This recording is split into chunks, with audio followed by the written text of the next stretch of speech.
ভাই এটা ভাই অধ্যক্ষ না ভাই, যে টাকা আমাদের থেকে হাতাইছে এই টাকা যদি আমি পাইতাম না এরকম দুইটা কলেজ করতে পারতাম। তার দাবি অনুযায়ী সে বলে যে সে যদি বক্তব্য না রাখতো ওই দিন সেদিন নাইলে হাসিনা নাকি পালাইতো না। আমরা এখনো 3টা মাস হয়ে যাচ্ছে, আমরা এখনো এই ইয়ার ফাইনাল দিচ্ছি। সিটি কলেজ ভালো সুনাম শুনে ভর্তি করালাম, এখন 1 বছর তো পার হয়ে গেছে। 1 বছরের ভিতরে যে কতবার আন্দোলন হইলো এই কলেজে দিয়ে আমরা খুবই ভুল করছি।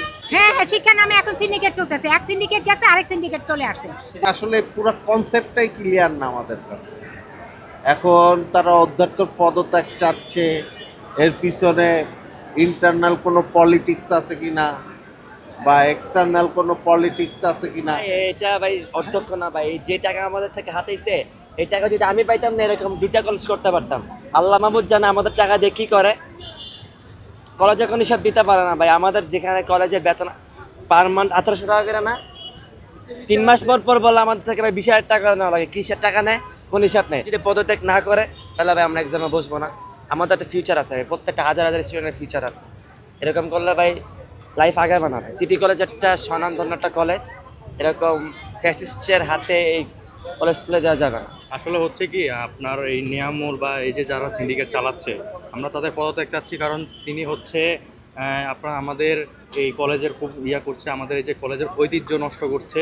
তারপর আমাদের এক দফা দাবি হচ্ছে ওনার পদত্যাগ করা। আমরা এখনো 3টা মাস হয়ে যাচ্ছে, আমরা এখনো এই ইয়ার ফাইনাল দিচ্ছি। আমরা এই ইয়ার ফাইনাল তো চাচ্ছি না, আমরা চাচ্ছি যে উনি পদত্যাগ করে আমাদেরকে একদম অটো প্রমোশন দিয়ে দেখ। আমাদের সেকেন্ড পেপার আমরা ওনারা যদি 1 সপ্তাহের মধ্যে পরীক্ষা নিয়ে নেয় তাহলে আমরা পরীক্ষা দিতে রাজি আছি। সিটি কলেজ ভালো সুনাম শুনে ভর্তি করালাম, এখন 1 বছর তো পার হয়ে গেছে। 1 বছরের ভিতরে যে কতবার আন্দোলন হইলো। এক তো ঢাকা কলেজ থেকে সাথে গণ্ডগোল, আরেক তাদের স্কুলের ভিতর কলেজের ভিতরেই গণ্ডগোল। কলেজের প্রিন্সিপালের বিভিন্ন যে সমস্যাগুলা, বেতন বেশি, ক্লাস হয় না, ওদের প্র্যাকটিক্যাল ক্লাসগুলো হচ্ছে না, বিভিন্ন যে সমস্যা, বাচ্চারা শিক্ষার স্থানে যদি এই সমস্যাগুলো থাকে তাহলে বাচ্চারা শিখবে কীভাবে। এই কলেজে দিয়ে আমরা খুবই ভুল করছি। এখন আমাদের বাচ্চাদের ভবিষ্যৎ কী হবে জানি না। 5 মাস পরে টেস্ট হবে, কি করবে? ইন্টারভিউ ফার্স্ট ইয়ারের পরীক্ষায় এখনো হচ্ছে না, তাহলে সেখানে ওরা সেকেন্ড ইয়ারের কীভাবে ক্লাস? শিক্ষা নামে এখন সিন্ডিকেট চলতেছে, এক সিন্ডিকেট গেছে আরেক সিন্ডিকেট চলে আসছে। যদি প্রয়োজন হয় প্রিন্সিপাল পদত্যাগ করবে। কত প্রিন্সিপাল আছে, ওনার কি এখানেই বসে থাকতে হবে এমন তো কথা? আমরা মেইনলি ওনার পদত্যাগটা চাচ্ছি, কারণ ইতিমধ্যে বেশ কয়েক মাস ধরে উনি বিভিন্ন তার সিন্ডিকেট নিয়ে কলেজের মধ্যে বিভিন্ন ধরনের দুর্নীতি করতেছে। স্কুলে বিভিন্ন স্পন্সরের নাম করে বা বিভিন্ন ক্লাবের নাম করে বিভিন্নভাবে টাকা নিয়েছে আমাদের থেকে বেশি, এমনকি আমাদের থেকে বেতন নেওয়ার পরেও ক্লাস বন্ধ ছিল কয়েক মাস।